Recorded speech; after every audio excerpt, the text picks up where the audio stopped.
So yes, that's a lot.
Good day.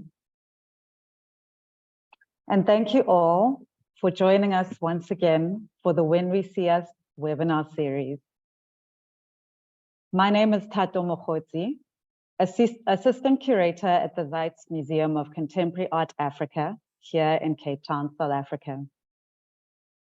In this moment, we as a team, as an institution, are incredibly proud to be celebrating the much anticipated and recent public opening of the exhibition titled When We See Us, A Century of Black Figuration in Painting. The exhibition has a focus on painting and celebrates how artists from Africa and its diaspora have imagined, positioned, memorialized, and asserted African and African descent experiences. It contributes to critical discourse on African and Black liberation, intellectual, and philosophical movements. The expensive show, which will be on show until September 2023, features more than 200 works of art from 74 institutional and private lenders located in 26 countries. When we see us centers the resilience, essence, and political charge of Black joy. The exhibition highlights relationships between artists and artworks across geographic, generational, and conceptual contexts, and foregrounds what Executive Director and Chief Curator Curator refers to as parallel aesthetics. Visitors to the exhibition will experience works by artists such as Njideka Akuyinli Crosby, Zandile Chabalala, Jacob Lawrence, Sherry Samba, Daniel McKinney, Ben Nwonu Kingsley Sambo, Sungim Lengea, Lynette Yadomboake, Mapula Makabo Helen Sabidi, Amy Sherrill, Joy Labino, to name just a few. And in many instances, the considered curatorial approach brings these artists and their practice together in dialogue for the first time. How this relates to the webinar series that you've joined us for today is that the series itself of the same title is conceived in collaboration with the Institute for Humanities in Africa at the University of Cape Town. The series has preceded the exhibition, beginning with our inaugural session in March 2022. This program is considered a discursive theoretical framework for the overall project and will continue on throughout the exhibition duration. The speakers we've invited to our webinar sessions have been in conversation with the several themes that are central to the exhibition. Previous discussion topics have included themes such as the poetics of Black figuration, a moment in which we also considered the title of the project itself with a session titled Defining the We and the Us, and most recently, a session in which we reflected on a century of Black figuration as a kind of representation of selfhood and Black subjectivity. Today's session is titled Black is Beautiful, Pan-Africanism and the Afropolitan Impulse in Contemporary Art. Here we consider the identifiable turn towards Black figuration and portraiture in the work of contemporary artists of African descent in relation to a desire to articulate or embrace a liminal and multifaceted sense of Black identity and experience in the world, the wider world, beyond even the continent itself. While the anti-colonial ideology of 20th century Pan-Africanism emerges as a counter movement to the project of European supremacy on the continent, it can be said to have subsequently imprinted on evolving notions of transnationality across the Black world, across Black geographies. Beyond its legacy on the continent itself, Pan-Africanist ideas continue to inform and further complicate a spectrum of contemporary Black experience. Comparatively, and more recently, Afropolitanism, with its cultural and literary genealogy, concerns itself with the aesthetic and representation of 21st century African identifying urban markers of Black subjectivity. The transnational positionality of the Afropolitan experience is characterized by a radical plurality of mental geographies, willful mobility, and opacity, as opposed to fixed expressions and portrayals of a shared Black experience. In bringing together this particular cohort today of diverse speakers in conversation with each other, we hope to further complicate and perhaps contend with the cultural, philosophical, and visual vocabularies of global Black subjectivities, inviting a pan-diasporic dialogue that does not necessarily take as its point of departure notions of historical Blackness. And as noted in previous sessions and suggested by the title of both the webinar series and the now open exhibition, when we see us, cues a dialectical shift toward connection and relation. And with that, It is my great pleasure to introduce our incredible panel today. We are grateful that they could join us. Just a minor disclaimer, unfortunately, and as though to illustrate the life of African mobility in the world for the kinds of practitioners and thinkers that we have invited to converse on this project. One of our speakers, Renee Akitele-Kumboya, unfortunately cannot join us due to the tricky nature of travel and work between different parts of the world. The writer, curator, and filmmaker from Nairobi is currently commuting and her flight was delayed. So we do apologize for that. We hope to engage her in future sessions as we continue with the project. However, as mentioned, we're incredibly honored to be joined right now by three very powerful thinkers and practitioners in their respective fields who will each offer a response once I've introduced them all. So first up, we have the incredible writer and photographer, Taiye Selasi, known widely as an original proponent of Afropolitanism as an ideology. Taiye, who is of Nigerian and Ghanaian descent, was herself born in London and raised in Boston. She has lived in Rome and Berlin and is currently joining us today from Lisbon. 2022, in fact, marks 17 years since the publication of Taiye's much discussed and controversial 2005 essay, Bye Bye Barber, or What is an Afropolitan, in which she offered an alternative vision of African identity for a transnational generation. Prompted by writer Toni Morrison, in 2006, Taiye published the short story, The 6 Lives of African Girls, in the literary magazine Granta. Her first novel, Ghana Must Go, was published in 2013 and offers a tale of family drama and reconciliation following 6 characters and spanning generations, continents, genders, and classes. Taiye's presentation or response will be followed by our second speaker, a wonderfully accomplished curator and professor and scholar, Nana Adusei-Poku, who holds a PhD and is currently assistant professor in African diasporic art history in the Department of History of Art at UC Berkeley, California. She was previously associate professor and Luma Foundation fellow at the Center for Curatorial Studies, Bard College in New York. She is the author of Taking Stakes in the Unknown, Tracing Post-Black Art, published in 2021, editor of Reshaping the Field, Art of the African Diaspora on Display from this year, and her articles have been published in NKA Journal or NKA Journal of Contemporary African Art, Eflux, Kunstforum International, Flash Art,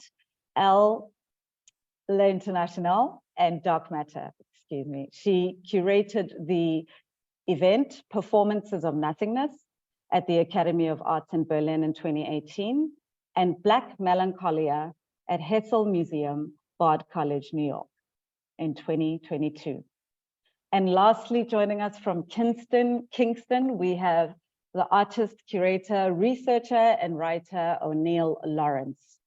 O'Neill has worked at the National Gallery of Jamaica in various capacities since 2008, and most recently in his position as chief curator. He was the lead curator on exhibitions titled 7 Women Artists in 2015, Masculinities in the same year, I Shall Return Again in 2018, and Beyond Fashion, also in 2018. His photography and video work have been included in several international exhibitions, most notably Rockstone and Boot Heel, Real Artways in Connecticut, 2009. In Another Place and Here at Art Gallery of Greater Victoria in 2015, and his solo show titled Son of a Champion at Mutual Gallery in Kingston in 2012. His research interests include race, gender, and sexuality in Caribbean and African diasporal art and visual culture, memory, identity, and hidden archives, photography as a medium and a social vehicle. In 2018, He served on the board of the Davidoff Art Initiative, and he is currently on the Advisory Council of the Caribbean Art Initiative. I'm sure, as you can tell by these biographies, these incredible credits that our accomplished speakers each have, there is an opportunity in this dialogue today to make connections across these different positionalities based on the point of departure of their respective research. And with that, I'd like to cue our first response to the topic today from Taiye Selasi. Thank you, Tato. I thought I'd begin just by offering a few reflections on Bye Bye Babar, the essay held to have coined the term Afropolitan for my sins. In 2005, I wrote that essay to describe a particular kind of African experience, no less than that and no more. No less than that I believed then and believe now that much of the power of writing resides in the transformative power of description. To hear one's experience described in words can alter the way one sees oneself. Where one once felt entirely alone, she now feels utterly human. As the writer F. Scott Fitzgerald has it, quote, "This is part of the beauty of all literature. You discover that your longings are universal longings, that you're not lonely and isolated from anyone, you belong." In a very basic sense, Bye Bye Babar said to a great many people, to myself foremost, you are not isolated. To those for whom the description rings true, the essay says you belong. It says no less than this and no more. A description of a particular experience, by definition, cannot apply to all experiences in all places. That among 1.3 billion Africans living on the continent and roughly 169 million living off, there are those who do not live Afropolitan lives should neither surprise nor alarm us. Bye Bye Babar is no more than a consideration of the modality of Black experience that has done no less than create space for those Africans who share in the same. To create space. This is why I write anything at all and why I wrote Bye Bye Babar. These days, we are all acutely aware of the existence of Afropolitans. Social media does, amongst other things, facilitate the formation of visible communities. But all the way back in 2005, a year before Twitter and 5 before Instagram, the Afropolitan was and felt invisible. There were no Facebook pages about Afropolitan life, no Instagram images celebrating its cool, no symposia organized to debate its definition, no concerts bearing its name. The idea of a soi-disant Afropolitan in Brixton or Berlin feeling, quote, lonely and isolated seems happily laughable now. But writing in 2005, I sought to create space, to clear space between the continent and the diaspora, where those stranded between identities might consider themselves, at last, as belonging. Almost 20 years on, though it's hard to believe, I evaluate the essay only on the terms on which I wrote it. I was not and am not interested in creating categories for human beings, nor for their creative input, less in reifying the grotesque social and economic inequalities that continue to distinguish African life. I am equally uninterested in controlling where and how that essay moves through the world. In August of 2016, the late and great Binya Wainaina, one of the essay's harshest critics, posted something on Facebook which touched me very deeply. He wrote, quote, "I need to apologize for denigrating the term Afropolitan. I should have looked deeper," end quote. I found this public apology to be full of integrity, as was Binya himself, but also quite unnecessary. I'm thrilled to think that the essay's critics are willing to revisit it, to understand its reach within the context of its intentions. But like all writers, I am obliged to let my writing live a life of its own, to enter discourses for which I did not intend it, to suffer interpretations I never imagined. What I ask of my work is simply that, in telling some truth, it creates some space. Walking through When I See Us, I was struck by just that, space. So much of the work seems to occupy a space in which African and diasporan inputs coexist easily, effortlessly, sat side by side. In many ways, that coexistence between continental and diasporan inputs can be said to define the Afropolitan condition, I see it in the work of the Ghanaian painter Cornelius Ano, whose 2002 The Conversation commingles Western and West African fashion. I see it in the Cameroonian painter Boris André's 2020 work, Yin and Yang, where a painter who usually represents Le Sapeur offers an African-American version of the Congolese dandy, or in the work of Tonyin Oji Odutola, born to Nigerian parents, raised in Alabama, who's created a kind of visual family history of an Afropolitan family. Eniwaye Oluwaseyi, also Nigerian, gives us Lady Gift of the Foreign Land, begging the question, which is the foreign land? Where is the lady, a foreigner? And Chideka Akungili Crosby's 2011 Rebranding My Love features, I noticed, New African Woman, a magazine founded in 2009, just 2 years before Crosby made the painting, by Regina Jane Jed, a Zambian London-based journalist. Coexistence, cross-border references, continental Africa in conversation with the African diaspora. This is what distinguishes Afropolitan life.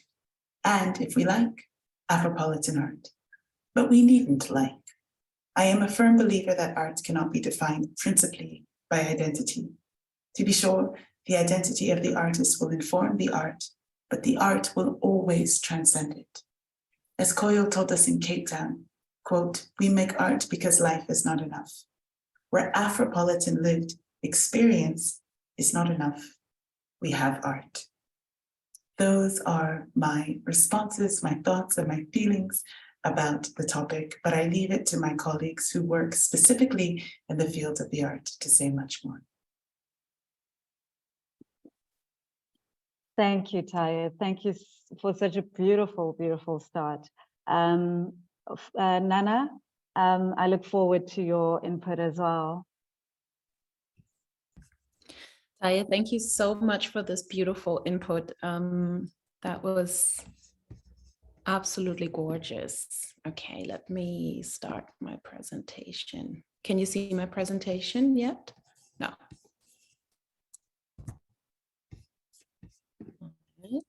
Here we go. Yes, it is now visible. Okay. Thank you, Nana. Perfect. I just have to play it as well. Here we go. Okay, so I am a medium brown woman of African descent with a ponytail, dangly earrings, a yellow shirt, and pink lipstick.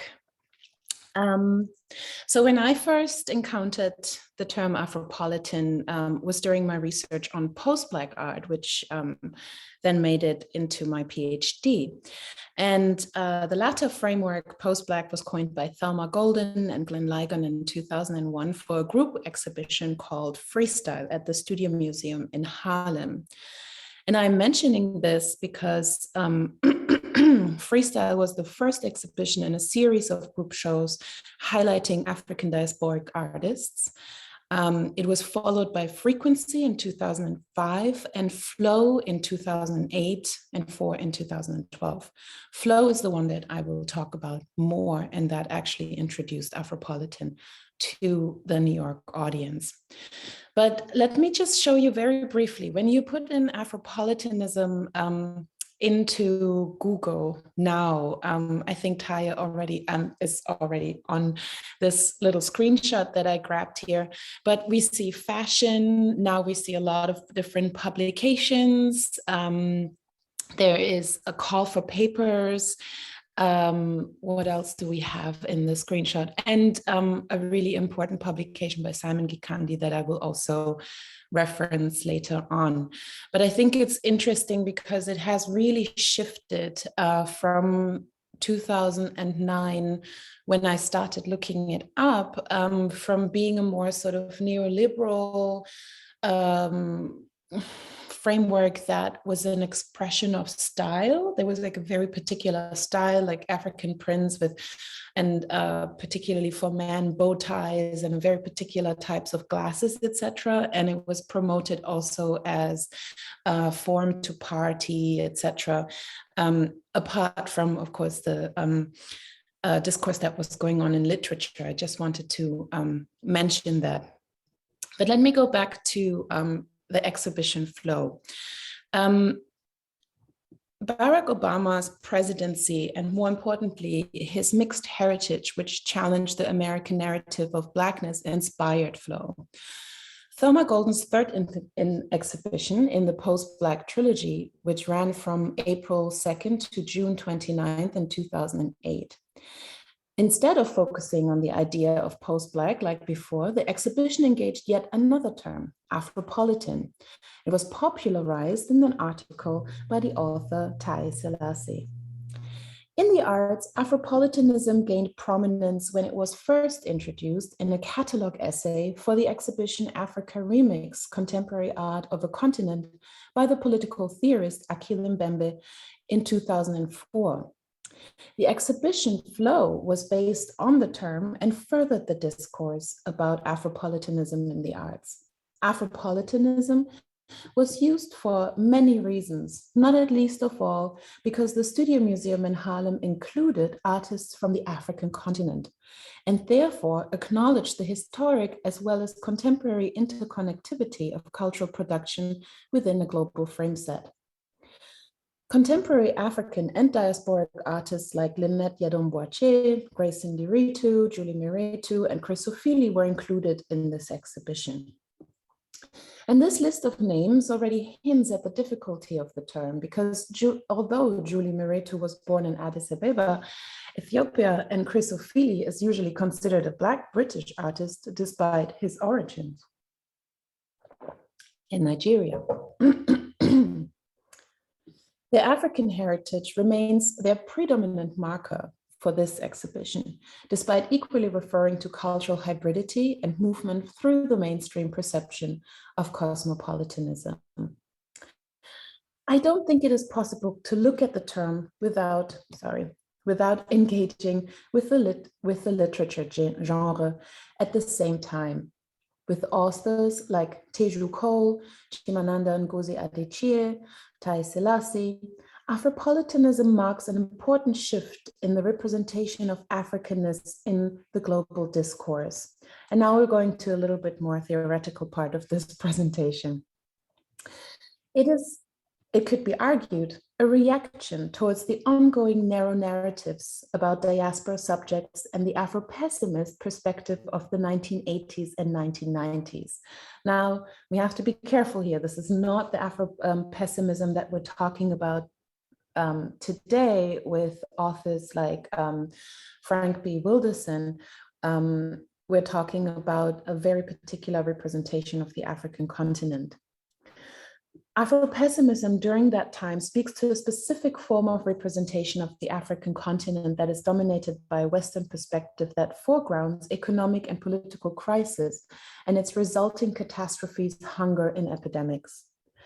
Quote, fitting neatly into a traditional Western notions of Africa as the other, of modern reason and progress, Afro-pessimism has proven hard to dislodge because it seems to be the only logical response to political failure and economic stagnation in Africa, quote end, by Simon B. Kandi.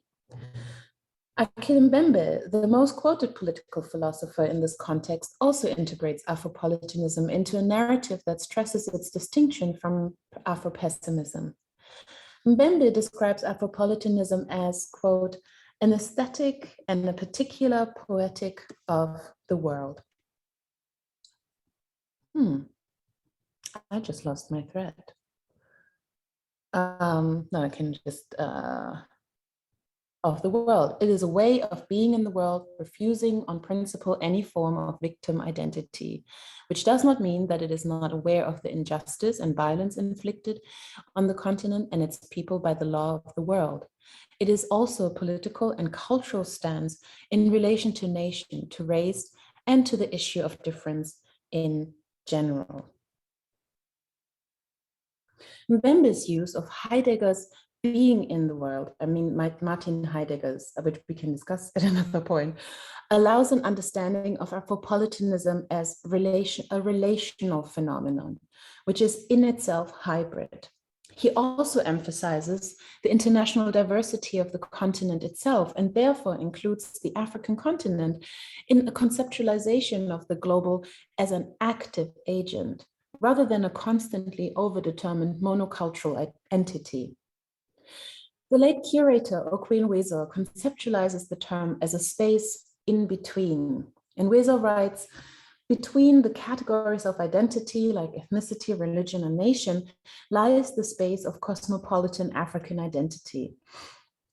This identity is global in its stance and transnational and traversal of cultural borders, quote end. The framing, which is based on the classical Greek idea of cosmopolites, which actually means citizen of the world, can be understood as a form of antithesis to the polis, the state to which citizenship is intrinsically bound in an Aristotelian philosophy. So cosmopolites basically doesn't mean you have to leave the place where you're at, you are a citizen of the world. With it, Enwezo challenges existing monolithic ideas like cultural, national, or religious identity and emphasizes hybridity. Simon Gikandi's definition derives from the literary field. He says to be Afropolitan is to be connected to knowable African communities, nations, and traditions, but it is also to live as a life divided across cultures, languages, and states. It is to embrace and celebrate a state of cultural hybridity, to be Africa and of other worlds at the same time. This complexity is also highlighted by Enwezo because for African artists, it is exactly this particularity. They are being reduced to an African identity, which is constantly reified. In other words, African identity is predominantly bound to notions of origin. In terms of the logic of the art market, the spectacle of Africanness is not always a disadvantage for the curators of specific shows who often instrumentalize and produce this constructed otherness. Going back to the list of artists that were part of Flow, it is difficult to name them all Afropolitans because they fit into more than just one category. Some of them were also called post-Black, others are described as diasporic artists, American, Black British, or simply African. The term post-Black and Afropolitanism were generated during a shift in the field of curating, one that is marked by a change in the world of the curator from being a caretaker or administrator into someone whose ideas were at the forefront of exhibition-making practice. This shift from curator to creator peaked in the 1990s and highlights an important market logic in the arts as well as in academia. In this slide, Golden's work stands in a tradition of curators like Nicolas Bourriaud, who will always be connected to books and exhibitions like Relational Aesthetics from 1998 and Alter Modern, or thinkers like Benjamin Buchloh with Institutional Critique from 1990. New terms that take hold within cultural sphere are like currencies that in turn create market value on various levels. For the person who invented it, the phenomenon it was applied to, and the creation of value through its successful application. So what I want to emphasize, and I pulled a few of the images from the exhibition, is that since Afropolitan or Flow, Africa Remix, the short century, all of those exhibitions and curators like Okwe, BC Silva, Simon Jami, for me, like the moment that actually African curators entered the platform of making exhibitions, including artists from the African continent and its diasporas, really shifted the perspective, how we are looking at African contemporary art today, is one important point. But I also wanted to emphasize that in artists here like Anumako Boafo, who's of Ghanaian heritage, who was partially trained in Austria, actually. Or I pulled another one, Cassie Namoda, who's from who was born in Mozambique, and if I understand correctly, is of African-American and background and African background, with an African mother and an African-American father, who used to live in Mozambique, in LA, now in East Hampton. When I look at this work, I couldn't help, and with Amwako as well, and as well with Sungi Mlengea, who is from Tanzania, there are some very, very clear art historical references here. So Amwako, clearly there is a connection between Toyin Odutola's work, the way how he applies the different colors in this person, in this portrait, in this person's skin, in example. Also, of course, like that all of them are focusing on figuration as a really, really important aspect.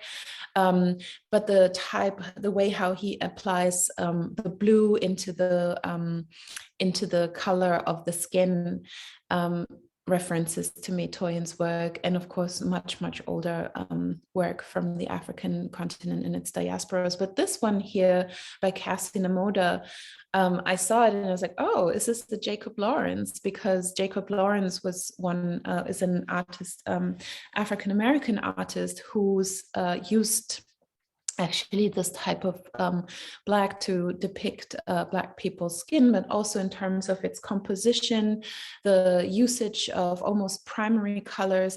And interestingly, when you listen, however, to Cassie Namoda speak, she references predominantly white Western artists like Hans Albers, Edward Munch, Paul Gauguin. She's interested in Fauvism and Bob Thompson, but I really see more of Jacob Lawrence. And then with Sungi here, I also couldn't help but think of Barclay Hendricks' work, who's also an African-American painter.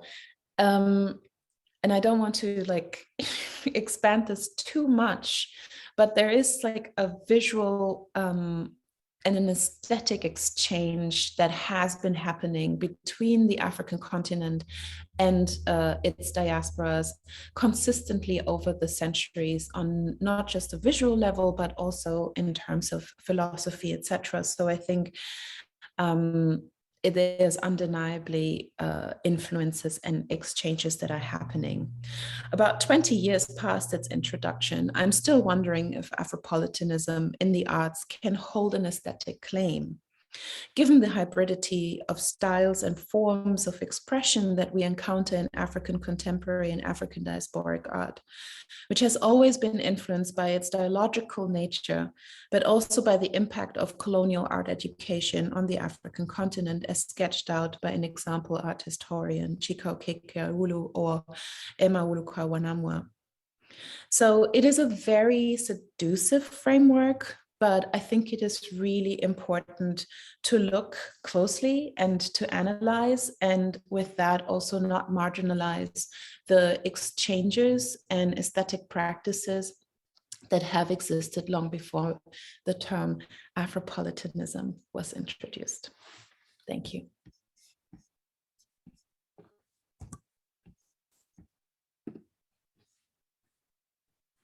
Thank you, Nana. Thank you for such an expansive response that also, you know, I think begins to cue the kind of contested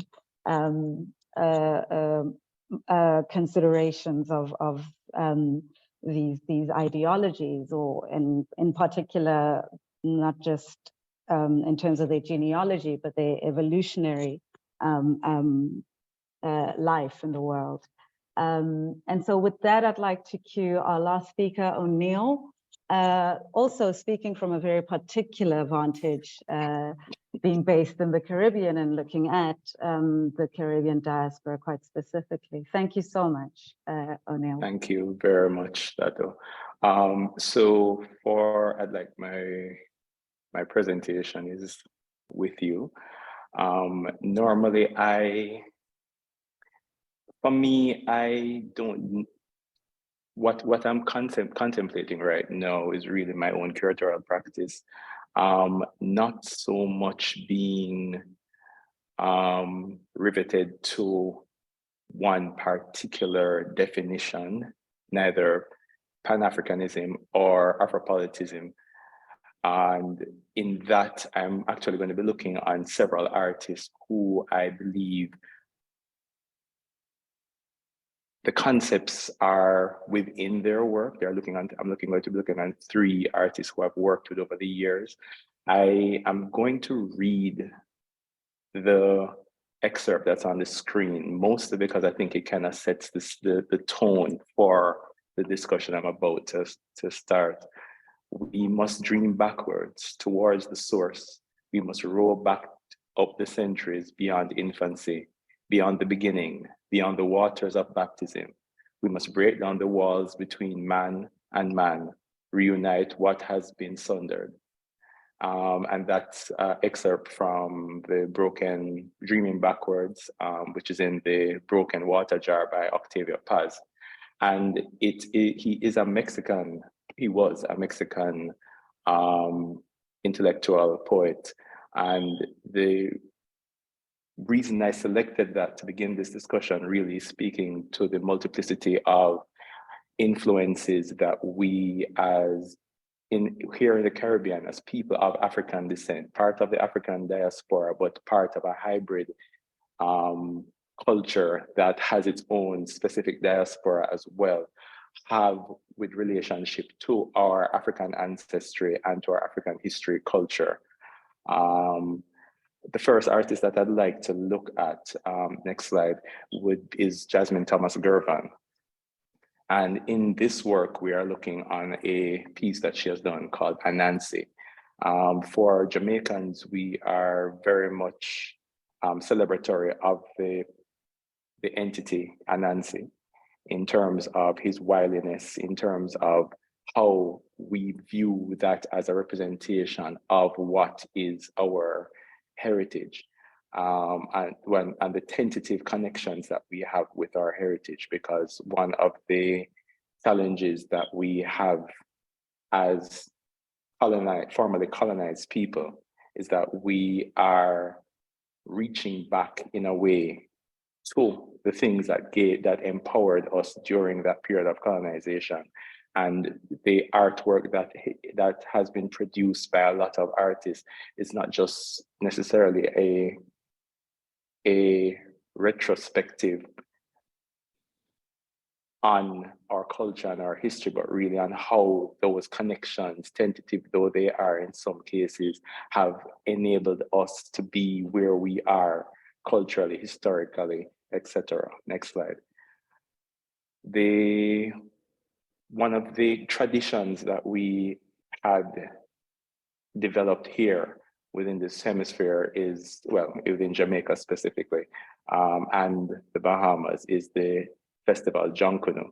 And within Jonkunu, we are using the performative aspect of our heritage to really delve into the past, to retain the past. There were the attempts at obliterating that by the period of enslavement. And I'm heavily referencing that right now because it is a necessary for me, in terms of the reason that the appeal of particularly Pan-Africanism has within the visual arts here is that there was a disruption, there was a break. And for a lot of artists in the Caribbean, the preoccupations really are not just in our current state as to how we got here, but what we've done with the experience that we have.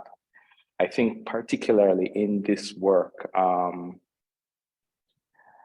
the field beyond, it is really looking on the veneration of the performative aspect of our culture, sacred energetic spaces, and the way that we utilize those spaces to connect. So of course, it is part of an unending part of our culture and our cultural heritage. The next slide, please. This work rooted is for me, and I'm contemplating the two presentations that preceded me in the way that this one is really speaking to an aspect of cartography, speaking to an aspect of movement, change, and the influence of that, but also the need and the necessity of being grounded within a space. And for a lot of Jamaicans, they are truly seeking, and I'm not speaking for the entire Caribbean diaspora, of course, but they are truly seeking what is necessary for them to feel grounded in an environment where ideals of superiority and beauty have been moderated by a white supremacist gaze.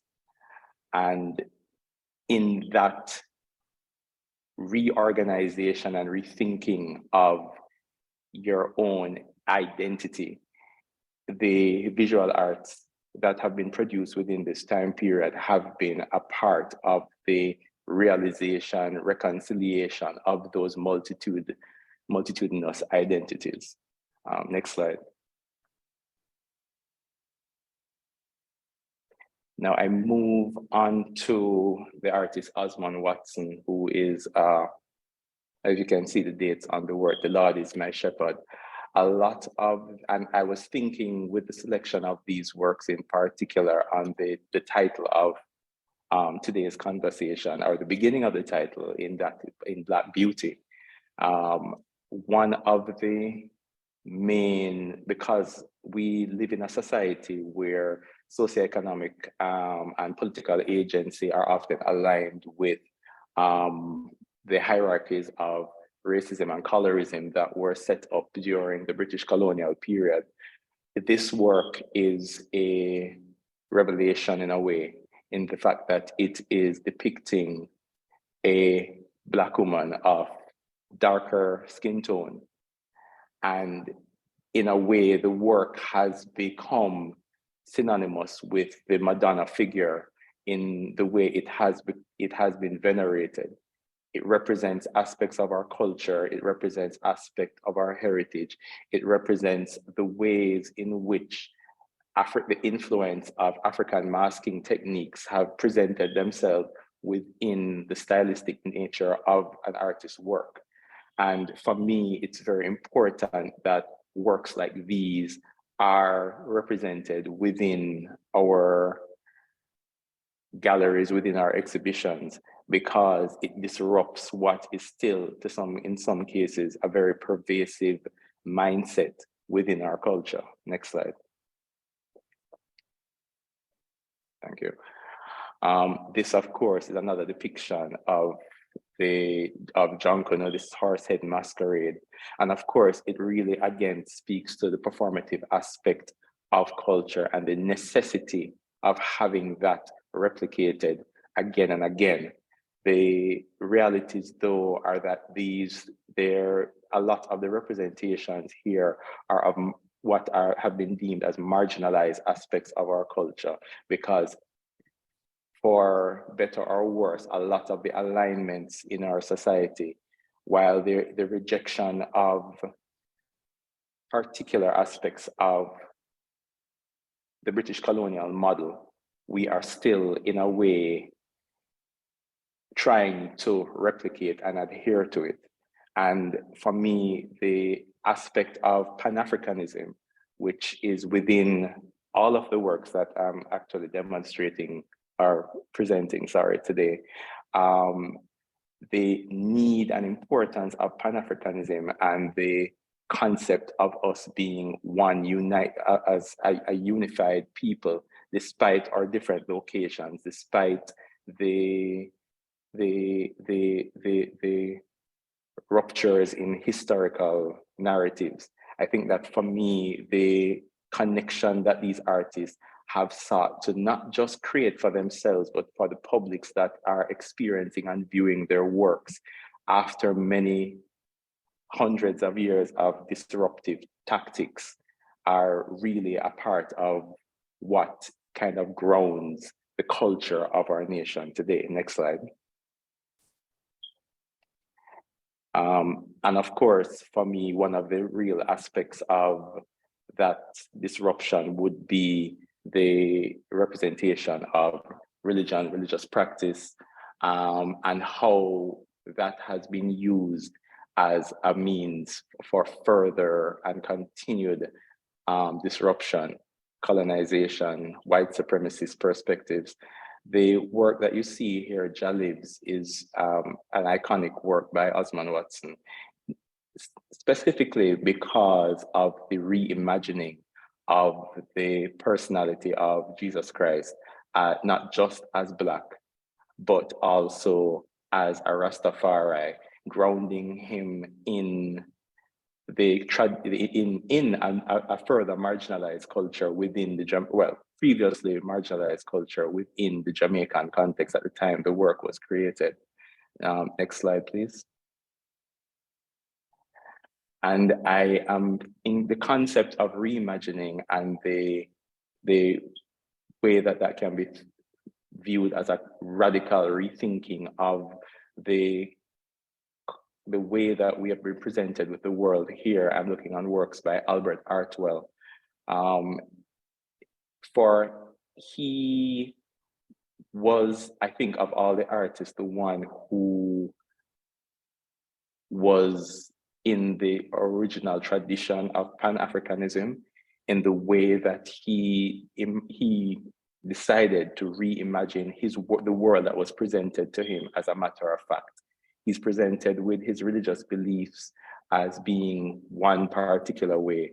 And because of his Pan-Africanist leanings, because of his pride in his African heritage, because of the yearning to be connected spiritually with Ethiopia, spiritually with the African continent in a wider way, his work is really kind of leaning into not just traditions associated with traditional African art, but also in the ways in which his belief structure could be reimagined to accommodate those different perspectives. Next slide, please. And in particular, the works of the ideology of Marcus Garvey and his support of Back to Africa and the Pan-Africanist movement, and of course his Black Star Liner as a way of promoting and facilitating that movement. And this is a work and a theme that was revisited time and time again by Albert Artwell, because even in the 20th century, when some of the concepts of going back to Africa had been waning for a Jamaican populace, it was something that many people who are part of Rastafari still aspire to and still think about, particularly going to the spiritual home of Ethiopia. Next slide. And of course, conceptually, the imagining of our life, but the hybridization of rural Jamaican life and a concept of living that kind of life within the motherland is something that has come up time and time again from these artists. Now, for me, a lot of the conceptualizations around the artworks that I've shown are, and I've kind of detailed each one because I did not want to pin any of them to a particular terminology, but also because I wanted in that articulation an individual that I hope most of you can see, to see how both aspects of the topic today are embodied within the artwork of the artists from this hemisphere, from the wider diaspora, and how they are articulating those concepts within their own personal worldviews. Last slide. And with that, I want us to also think that despite, I've used a lot of my time talking about disruptions, talking about breaks in history, but at the core of it all, one of the enduring aspects of our cultural heritage has been the fact that we do view ourselves as part of the African diaspora, and we do view ourselves as maintaining the same interest, the same conceptualizations around heritage, freedom, etc., that I think really help to bring us together as people of color. Thank you. Thank you, O'Neill. Thank you so much. I do have to bring on Taiye, who perhaps could offer a final remark. I understand you do need to leave us at this point, which I totally understand. Thank you for your time. Is there anything you might want to contribute before jumping off? It's just been such a joy to listen to my colleagues. I wanted to say to O'Neill that I was particularly touched to hear him speak about Anansi. Just running got it because I just published a book called Anansi and the Golden Pot about a little boy in Ghana, which just underscores the unbroken connection between the old world and the new when it comes to African mythology, when it comes to our literature, our representation, the oral tradition, and the visual as well. I really loved listening to Nana speak. She referenced one of my most beloved contemporary painters, Cassie Namoda. I'm living in Lisbon at the moment, so have become much more in touch with Lusophone creative traditions, and Cassie, obviously born in Maputo in Mozambique, represents that in the full. So less of a critical response than an exuberant and exalting one. It's a conversation that is long overdue with a tenor that is much appreciated. The last thing I think I might say, and it hadn't occurred to me when originally considering the theme, is that I ask myself, what really is the difference between Pan-African and Afropolitan? And it occurs to me that the notion of Afropolitanism, specifically my notion of the Afropolitan, emerged from a condition in which some Africans felt questioned, interrogated, critiqued for seeking to join the Pan-African tradition. And if anything, Afropolitanism feels like the foreign cousin of Pan-Africanism in a new way to me, very much so thanks to listening to the presentation of my colleagues. So I thank you for letting me reflect anew on the essay in which it all began, and I wish you all a fruitful conversation to come. Thank you, Taiye. Thank you for your time and your very gracious contribution in helping us also relook and reflect once again on the evolutionary sort of nature in which Afropolitanism has become a part of a wider conversation on Black subjectivity. So thank you very much, and thank you for your time. Enjoy the rest of your evening. My absolute pleasure. You the rest of the. Okay. At this point, I would like to invite questions from the audience. If there are any at all, please feel free to pop some in the chat box. But I suppose there is something that I think O'Neill and Nana, perhaps we could very briefly sort of pursue as a thread before I invite your respective comments or responses to the different positionalities that have been presented tonight. In particular, I'm interested in the preoccupation with ethnic biography, as well as geography or location in both, you know, this, like I keep saying, this kind of the transitionary ways in which both Afropolitanism and Pan-Africanism have sort of been expanded on within the last, I would say, century, you know, from the origin, from the most historical to the most current origin or genealogy. I'm interested in why the makeup of one's identity as an African or as a person of African descent is so directly linked to geography and location, which then, you know, begs the question, are both these concepts still embedded in a very particular kind of understanding of diaspora?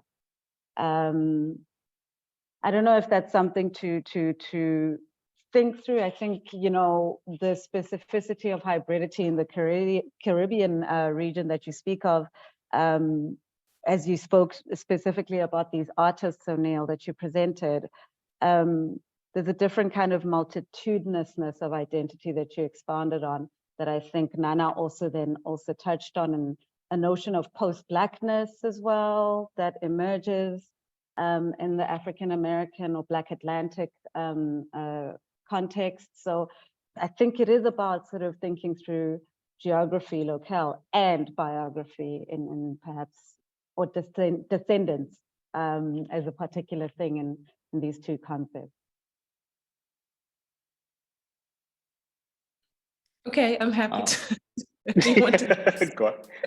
Well, I think we'll let less eloquent go first. For me, I think the importance or the kind of focus on geography, particularly for people within the Caribbean. I mean, we are essentially on islands, so there is by, you know, based by geography, we are experiencing a particular kind of limitation in terms of movement, but not necessarily in terms of thought. I think the reality, though, is that for a lot of us within these hybridized cultures and nations, the centuries of attempts at breaking our connection with our African heritage have resulted in a need, a preoccupation, I could say, with identifying with the space and place that you currently occupy. But the reality of that space is that we are aware that we have not always been within this space, and that we did come from somewhere else. So the fact of our hybrid nature, in that we are a mix of particular cultures, but we are for a majority of us phenotypically linked to a culture in a different space. And the thing is that linkage is kind of, I don't want to use the correct word, it's not hearken, but it is something where it's something that we are reaching towards, in a way, something that is within the consciousness, but not necessarily something that we can feel tangibly in a lot of cases. For the average, I'll say for the average person, a lot of times the artists that we deal with are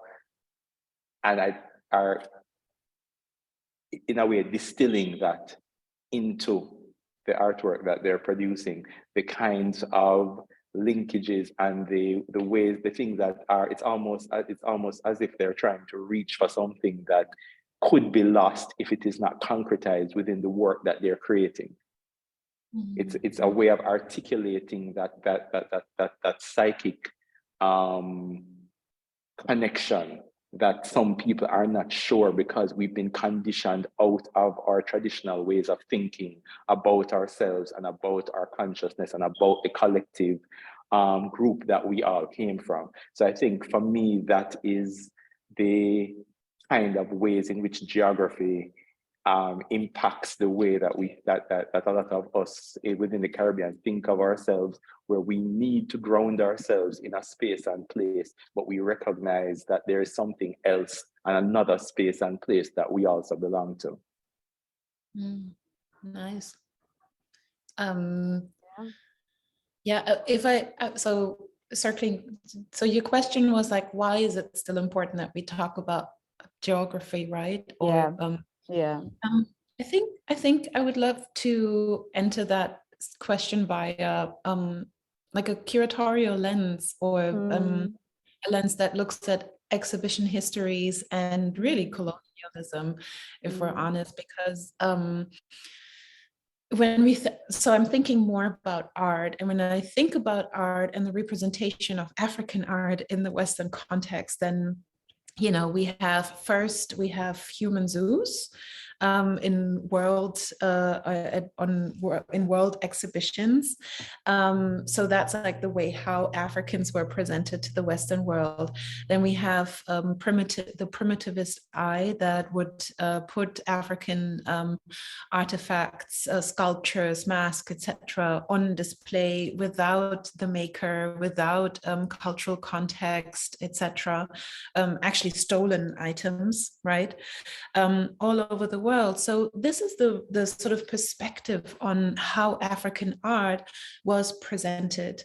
In the 1980s, I mean, the Studio Museum in Harlem, since it was founded in 1969 or 8, don't quote me on that, really tried to give African as well as African diasporic art a platform that is not framing it within a primitivist perspective. Although I have to say that, when you look at in the US, different historically Black colleges would also have very primitivist sort of perspectives on African art, and people like Alain Locke collected African sculptures, etc., but always with and I think, O'Neill, that's where we where that argument connects, always with a desire to reconnect, with a desire to know, okay, like my phenotype is coming from somewhere, and I'm actually not really from here, so let me try to recreate these connections.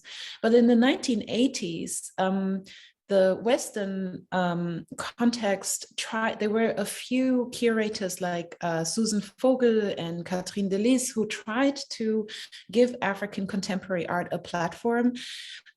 We can debate on this, but there was still, from my perspective, a slightly primitivist sort of perspective, and like an overarching, this is African art, overwriting the intricacies and specificities, or even like aesthetic traditions where these artists were working in and coming from. And so that's where my point about African curators like Inwiso, Silva, Koyo, etc., Njami come in and said, well, here is an entire new generation, and reintroduce these artists in a way that really try to undo those primitivist sort of ideas, as well as rewriting African art into the modernist canon. So there is a desire for Western audiences to consistently place us in a particular box, right? Sometimes I'm Ghanaian even. I didn't grow up in Ghana. Yes, I'm of Ghanaian descent. I know my Ghanaian family, etc. I go to Ghana, etc. My tree is completely broken, but I'm co-opted whenever necessary, written into a particular dialogue. In Germany, all of a sudden, sometimes I'm German, even though Germans are not even susceptible to Black Germans, and don't necessarily make us feel like we belong.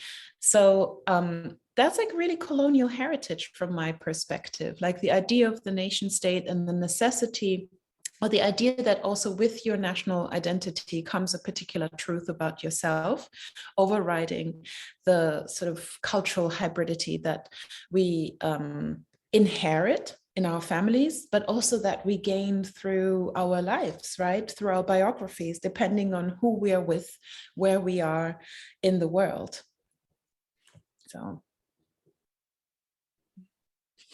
Sorry, O'Neill, I think you're on mute. Yeah, I just realized I Go wanted ahead. to pick up on something that Nana just said, because the works of the last artist that I showed in my presentation, Albert Artwell. Albert Artwell, yeah.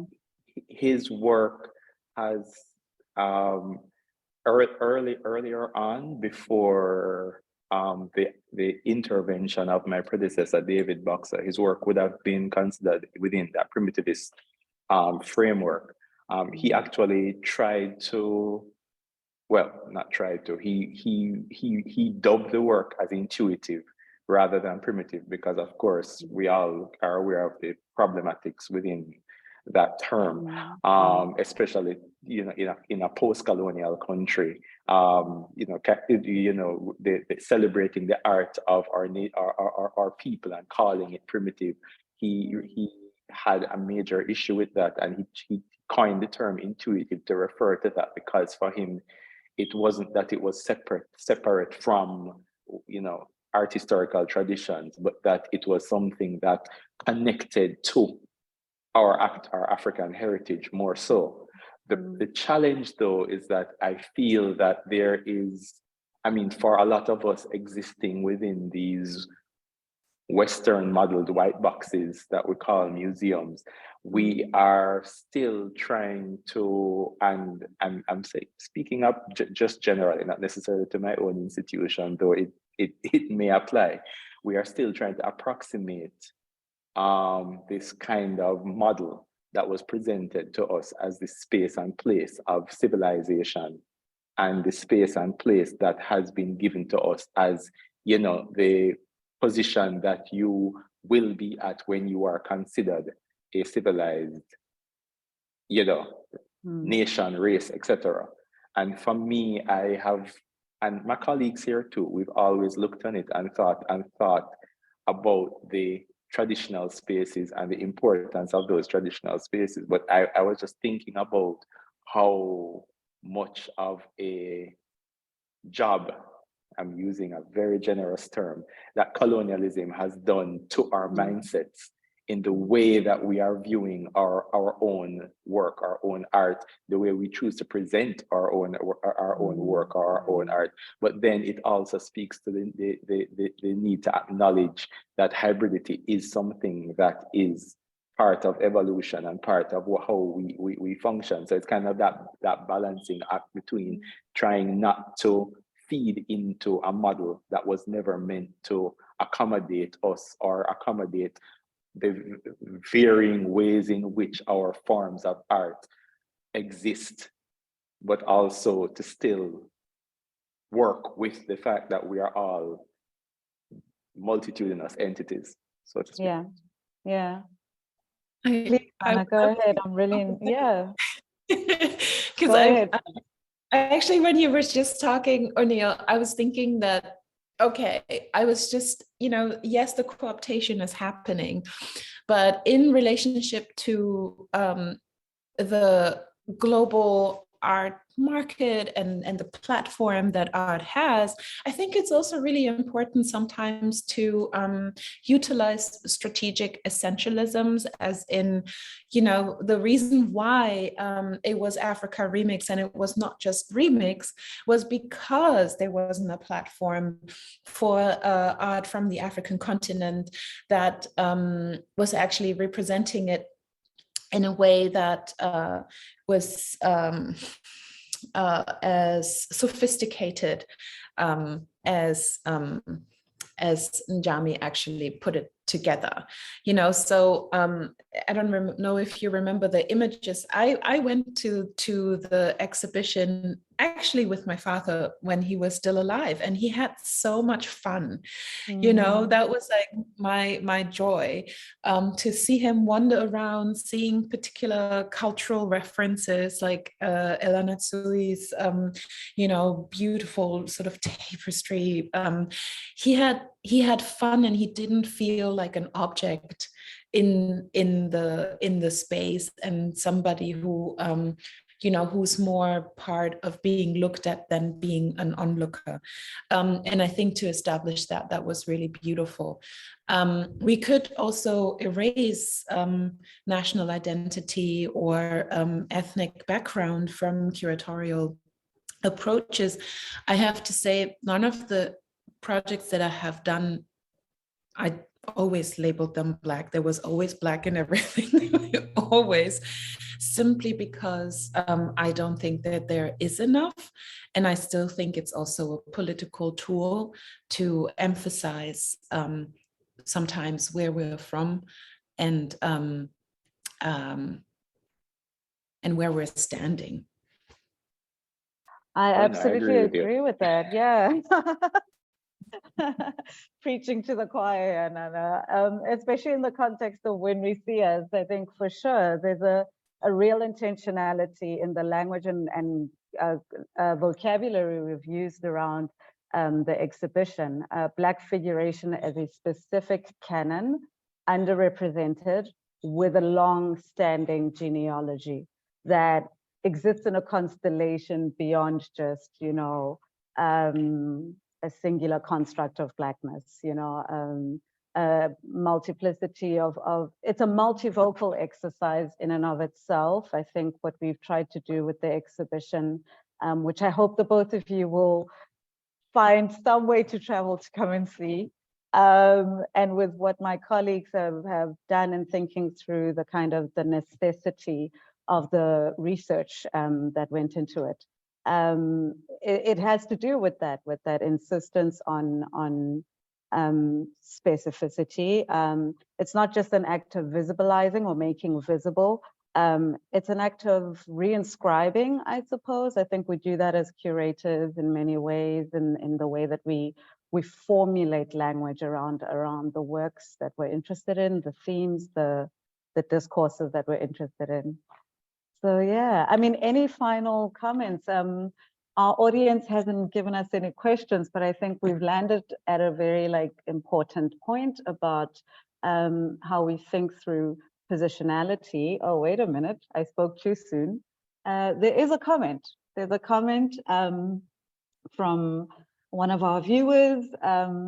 They say, speaking from the Caribbean point of view, should persons of African descent identify themselves as Africans, or do we belong to a totally different culture?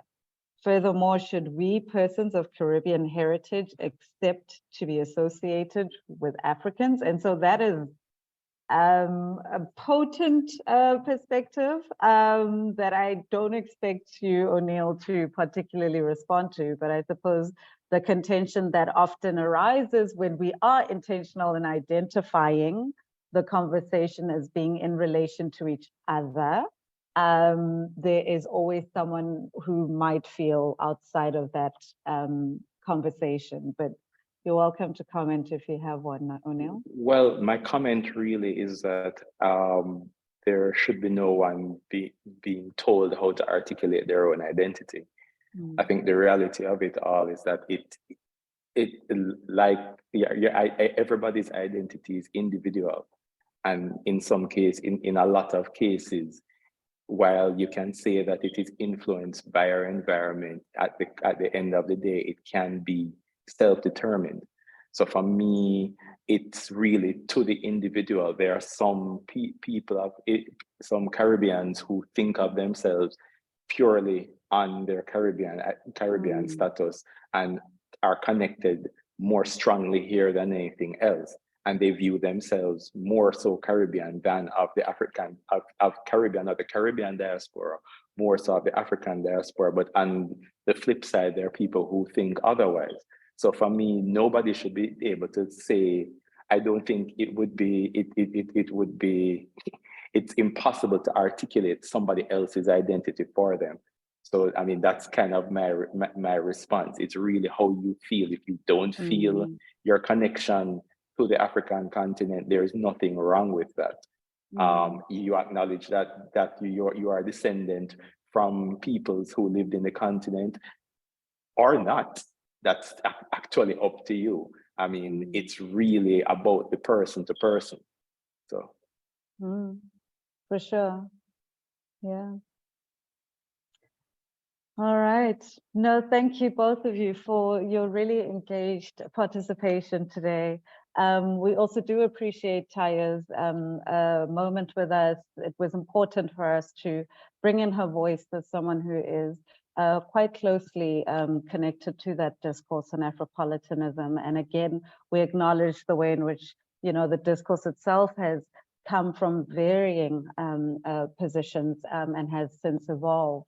And there's a kind of graciousness in the way that she spoke about the idea of creating space for dialogue between the continental experience and the diasporic experience. And I think we've tried to do that with the When We See Us webinar series, in the particular way that we've secured speakers from various regions globally, various positionalities and research interests and fields. So once again, thank you, Nana. Thank you, O'Neill. And thank you to our audience. And I really encourage anyone within the vicinity of Cape Town to step into the museum and experience for yourself what is an incredible exhibition that speaks to these ideas and many others that you will uncover on your own. Previous recordings of this session are on the museum's YouTube page, and so will this one. Thank you once again, and enjoy the rest of your day wherever you are in the world. We'll see you next time. Thank you. It's been Goodbye. an absolute pleasure.